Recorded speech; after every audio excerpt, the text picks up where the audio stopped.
Good morning, I'm Bill Case. We're here for taking oral histories of two delightful people who have made a great contribution to German Village, and we're going to talk about that today.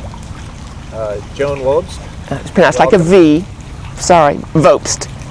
V. Yeah, you got it. A German. Yeah, German. German name, never changed. And Andi Vobst Jenny. Andi. Andi. Vobst. Jenny. Yeah. Andi. Andi. Almost with a Short U. for Andrea. Very good. Yeah. Well, welcome to both of you. Thank you. And we are here today at the Grace Highfield Garden, where one of the great things we have in German Village, the Umbrella Girl, is situated.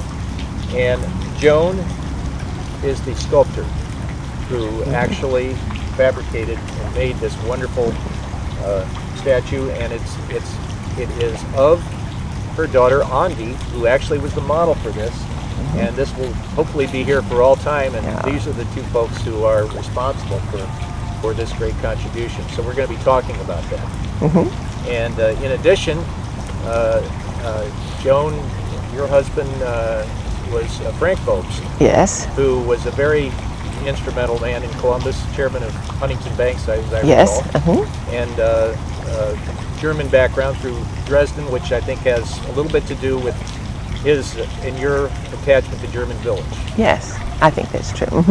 Tell us about your background, where you grew up, and how you came to Columbus. Well, I grew up mostly in Virginia. My parents were college teachers, and my husband, who came from Germany as a young man, came to Lynchburg, Virginia originally. We were there, 15 years maybe. And the year I was turning 40, he got a position at the Huntington Bank here as the president. Later became the CEO.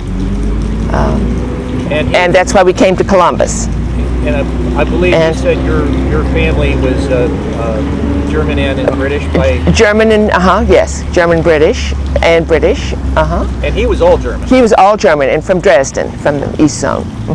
And just jumping ahead a little bit, Dresden is the sister city here. It is. Yeah. That's through my husband's efforts. Tell us a little bit how that took place.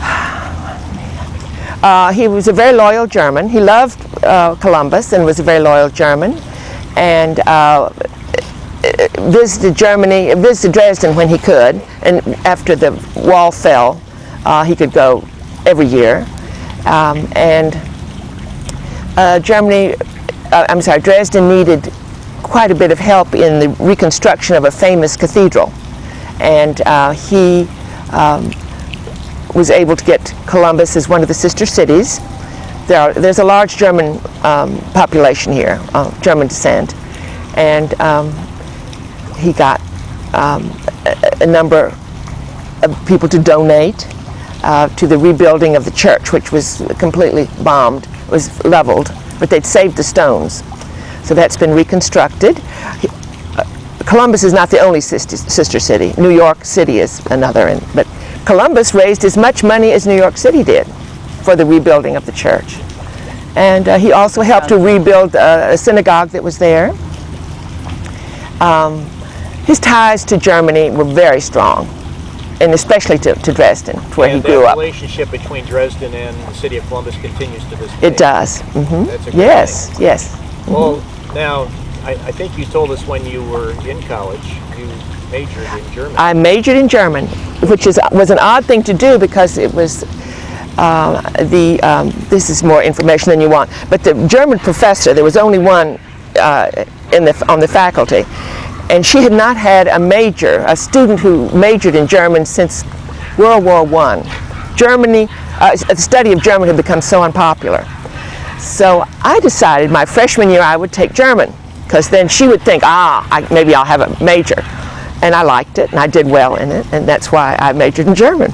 But you also got involved in sculpture. But I've always been, it's been a hobby and a sort of a profession. I've often been paid for paintings I'd done, portraits, and sculpture I've always loved. And I took a lot of it in college and since. You said early on your sister and you kind of drove each other to be Very similar interests in art. And your mother supported And you? Mother was very supportive. Everything we did should be in the Louvre, but she couldn't part with it. So it was very important. And you went to Randolph-Macon? Went to Randolph-Macon, where I majored in German, as we said, and I got a Fulbright afterwards, and that's where I met. I went to Germany, to the West Zone, to Göttingen, to study, and that's where I met my husband. So your academic achievements led to... Yes, it was all planned. All my husband thing was a plot I had. He also said I couldn't find an American husband, but I think that doesn't reflect well on him. Oh, You agree? I never heard that. Oh, yes. That's funny. I was desperate. I had to go to Oh, Germany my to find a husband. Goodness, that is so untrue. My mama was Well, anyway, of course, it wasn't true, but he liked to, that's cute. tease, teasing. Yeah. So you came to Columbus with your husband in what year? We came here. You said, let's see, son was turning 16. What I year? was 8. You were 8, so you figured out. I was born in 65, 8, 8, that's 73. 73. Okay, that's official now.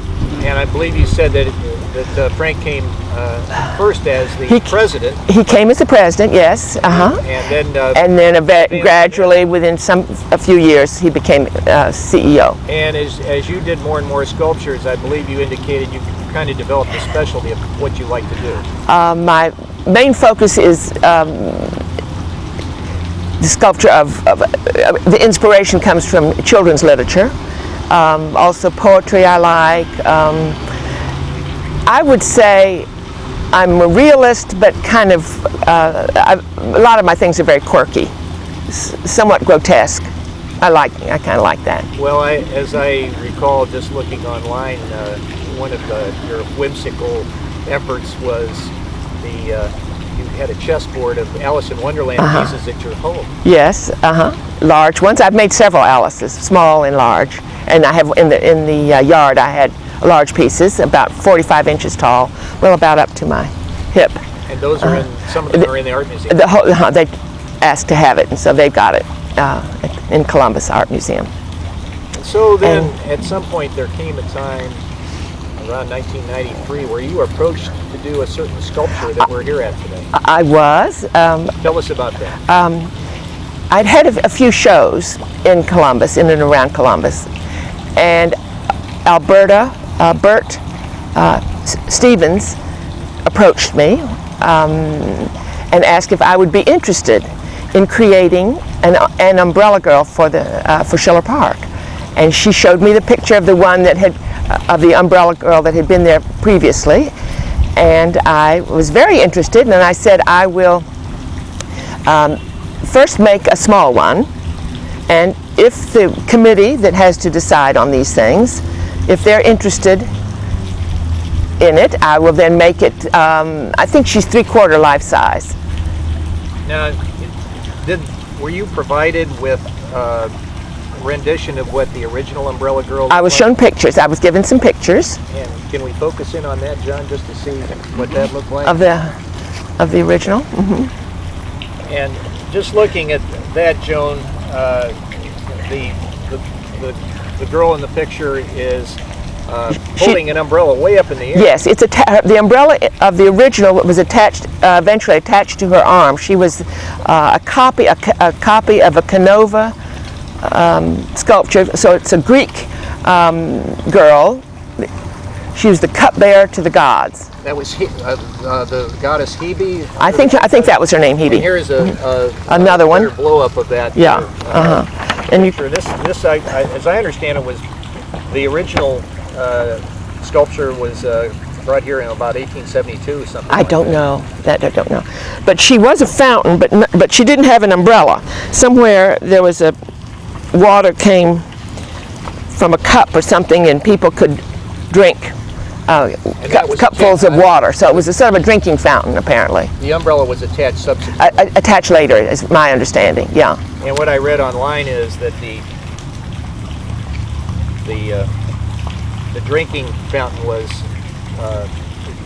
this was the goddess of youth, so if you took a drink from her fountain, Well, you'd stay young forever. That's works Wow, just fine. Mama. Yeah. Unfortunately, I was here too late. But when you were approached on this, I Mm-hmm. understand it that you had in mind a different type of sculpture than a Greek god. Yes, I thought for German village, and a German girl in a dirndl would be more appropriate, and Alberta thought so too, and that's what I developed. So this had to be approved by the German Village Society? I'm not sure, but I said before I launch on this, I want to make sure that it would be approved. So I asked if I could make the small one first, And they liked it. I'm going to show you this Yeah, picture, yeah, which we can show. Yes. That All right. Shows both the small Yes. sculpture you did initially Uh-huh. and the larger. And the larger one. I'm in the process of making the larger one here. This is down at the Cultural Arts Center. So the smaller one was the one that you presented to Yes. the society, Yes. and they obviously loved it. And it's about, what did you say, about 15 inches tall? Yeah. It's big. It was fun to do it. I found a metal bowl and used that, sort of cut it up to make the umbrella. And What's here this? is you putting the finishing touches on this from the. Well, she's got a long way to go, so I wouldn't. I'm working on it in any Show that event. to the camera. Right here. Okay. Very good. This is 1995. I'm working on the big one there. This is a bronze This is clay, clay. and then my work was done in clay on an armature. It was then taken to Cleveland to a foundry, and they make a mold first, and then they make the bronze from the mold. It's the lost wax process, which is complicated. I won't go into it unless you want me to. No, that's fine. Okay. That's fine. So once you and you, as I understand it, you didn't ask for any money on this. sculpture. No, as I remember, I donated it. I'm not sure. I wish I could remember whether we picked up the cost of the bronze. I don't know. I really don't remember. But I think we probably paid for it. My husband probably paid for it. I'm not sure.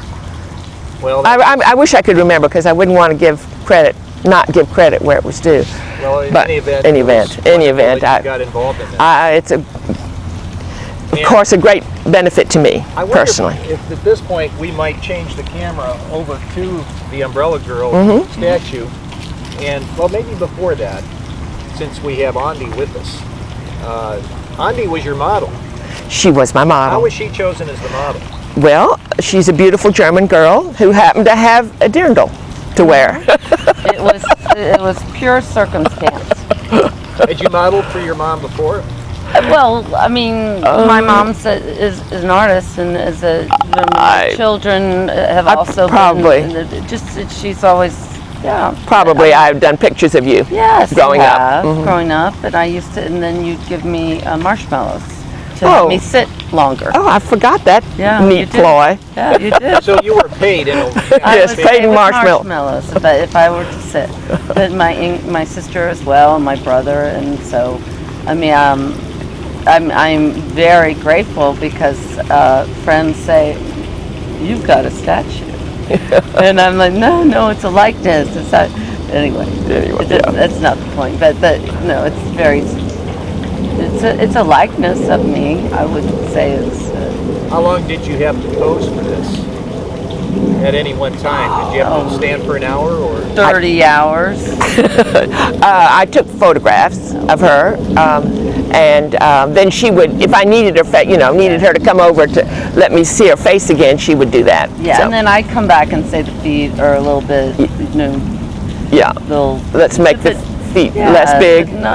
Yeah. We have a picture that's on, the camera's on now, of your posing for this, even to the point of having your foot up in the air, Yes. as the statue does. Yes. Yeah. And you were about how old when you did this? I was in my late 20s, early 30s. No, you weren't 30. You were in your 26. about 26 or 7. Yeah.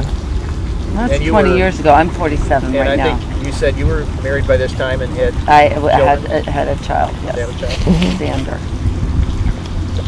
Yes, But I- it sounds like it was a labor of love. Having the child or doing this? Well, that too. Oh, well, this was kidding. nothing. I mean, this was just It was an afternoon of walking up and down the It driveway. wasn't any. It was not a hardship. It was anything but delightful to know that. And Mom has been very generous in other grandchildren that others have bought. That have posed for. So. Well. Andi, did it ever occur to you when you posed for that this was a statue that would be admired and a focal point of German Village? Here we are, Yeah, of course 16 years after. I would not have even done it further. if I didn't know. No. Well, I didn't. I know there was no way I was going to be in the driveway for 15 minutes and have my photo taken if I didn't know that this would be Be Is immortalized. she a master of the facetious? I think or- so. I don't know where she gets it, but I'm afraid that's the case. But no, it was a big thrill. I've even been by here. I don't come and spend time down here, but I've even come by and seen wedding couples to have their picture taken with it. It's very exciting for me. I can't tell exciting for all you. of us. Well, Let no. me ask But you yes. also, You should put a penny thing in there. Can Yes. you do that? that'd be a good fundraising Well, effort. I'm afraid there'd be plenty of people that would scoop it out very quickly. The But I- design of the area, including Oh, yeah, the you need basin, to talk the about fountain, that. and the actual brickwork around is all octagonal. Yes. What's the reason for The that? reason for that shape is because it mimics the shape of the umbrella, which has 8 sides. And were you involved in that decision? Yes, I was asked, what do I think? How would I envision it? And this is what I came up with. And I understand that Phil Keats, I don't know if you knew him, but he was involved in the actual basin and the smoot. I think I should know that name. And I've forgotten what. The Smoot Smoot, family. yeah. They were very helpful in raising money and giving money for the installation and all that went with it. And the funniest thing, do you want me to mention the funniest thing that happened when it was first attached by hose to water when it had arrived from Yes. Cleveland? The water shot up through the umbrella like a volcano. It was so disappointing. I was so distraught. So we very quickly figured out, it had a disc made, and I remember it was from the top of a can of tennis balls, had a disc made, fabricated at the foundry with little feet, and that was attached over the finial so the water hits the underside of that disc and pours down over the umbrella. I mean, you can imagine how that would have looked. It was just awful. So that was important. Well, now we've No, kind of hit that's probably enough. how you got started on this. Why don't we now train the camera on the umbrella girl, and you can kind of tell us some of the things that you were designing into this piece. You want to get up and walk around on? Can I get up? I'm attached to something, My mother's attached to something. but I can carry it. You can carry it, or you could clip it on. Okay, your I pocket or can put carry in it. your I can pocket. just carry it. Okay, thank you. Let's see.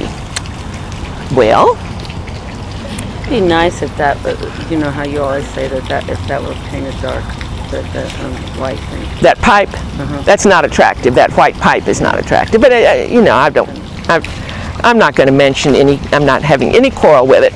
Go ahead, Mama. I don't know what I could tell you. Well, for example, she's holding her slippers. You've already told us that you had the umbrella at a more appropriate height than the original.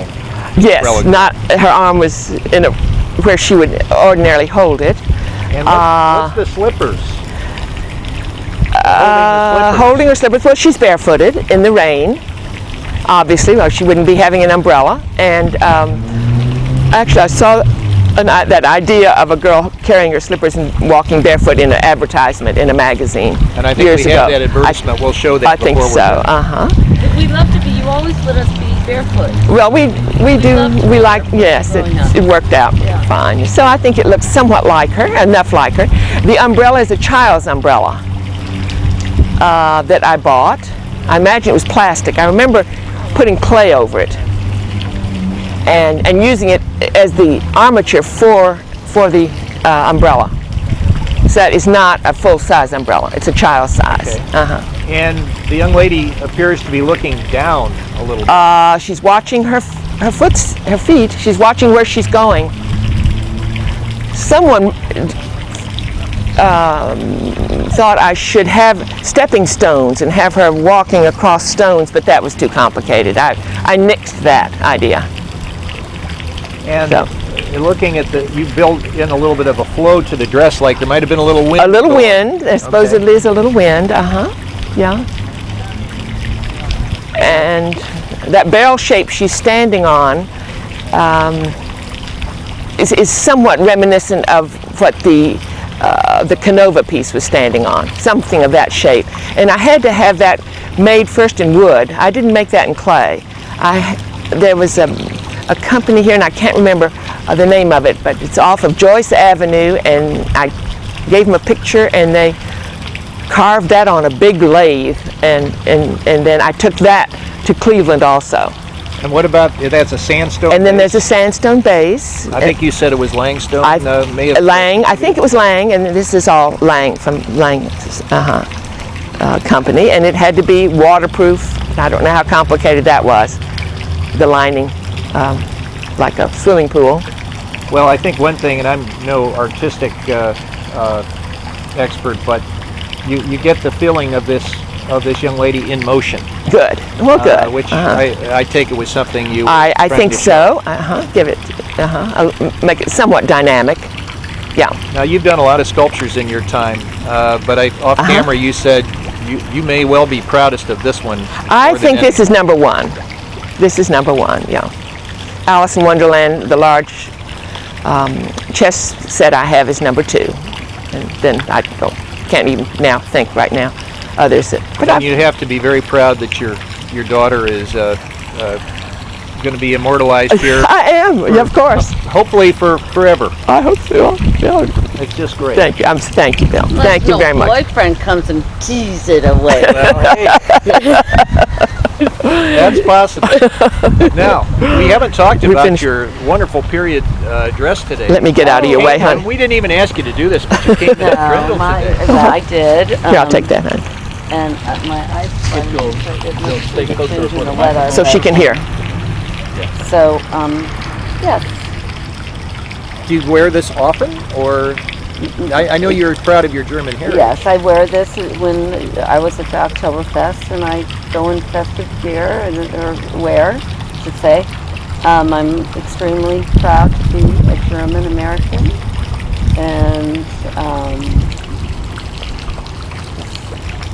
so proud of my father, who's gone, and my mama, and it's all good.